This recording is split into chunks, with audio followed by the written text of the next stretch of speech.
আচ্ছা তোমরা কিন্তু ভুল বোঝো না, দিদির বাড়িতে একের পর এক অনুষ্ঠান করে করে সব টাকা পয়সা শেষ হয়ে গেছে দিদির। তো এখন মাকেও নামিয়ে দিয়েছে সায়া ব্লাউজ পরে ভিডিও করতে, আর নিজেও করছে সায়া ব্লাউজ পরে ভিডিও। একই একই দিদি, এইভাবেই তো অনেক ভালো লাগছে। মেকআপ করা আর সায়া ব্লাউজ পরা, শাড়িটা পরার কোনো দরকারই ছিল না। বলেন কি? আমি এখন রেডি হতে যাবো, জাস্ট আমি বেরিয়েছি। সুমিকে তোমরা এত খারাপ কেন ভাবো? ওর কিন্তু আলাদাই একটা এক্সট্রিম লেভেলের একটা ট্যালেন্ট আছে, যেটা আমাদের কারোর মধ্যে নেই। যেমন ধরো সায়া ব্লাউজ পরে এত রোস্টিং হওয়ার পরেও ক্যামেরার সামনে সেই সায়া ব্লাউজ পরে চলে আসাটাই একটা ট্যালেন্ট, যেটা আমাদের কারোর মধ্যে নেই। বাড়ির সবার সামনে রান্নার কাছে চলে এসেছে পুজো করতে সায়া ব্লাউজ পরে। কত রান্নার লোকেরা এখানে দাঁড়িয়ে আছে, কিন্তু তবুও ও চলে এসেছে এই সায়া ব্লাউজ পরে দেখাতে। আসলে টাকা পয়সা সব শেষ হয়ে গেছে, তো এখন তো সব টাকা পয়সা আবার লাগবে, তাই না? তার জন্য সায়া ব্লাউজ পরে চলে এসেছে। বেশি বেশি করে ভিউ আর বেশি বেশি করে টাকা। তুমি আমাকে একদিন বলে উঠলো, মা তুমি তো ভিডিও করা শিখেই গেছো।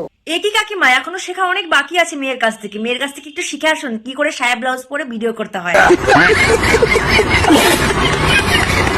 সুমি বলল, মা তুমি তো ভিডিও করার সময় আমাকে এখন ডাকছোই না। ঠিকই তো বলেছে সুমি, আপনার মেয়েকে একটু ডাকুন আপনার ভিডিওতে, একটু সায়া ব্লাউজ পরে ধিঙ্গি নাচ নেচে দেখাক, তা না হলে ভিউজটা আসবে কোত্থেকে? বাই দা ওয়ে, তোমাদের কি কাকিমার শাড়িটা দেখে কিছু মনে পড়ছে?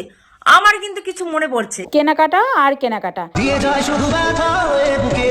একদম ঠিক ভাবছো, এইটা সেই শাড়িটাই যেটা পিন্টু আর সুমি কাপল ড্রেস হিসাবে পরেছিল।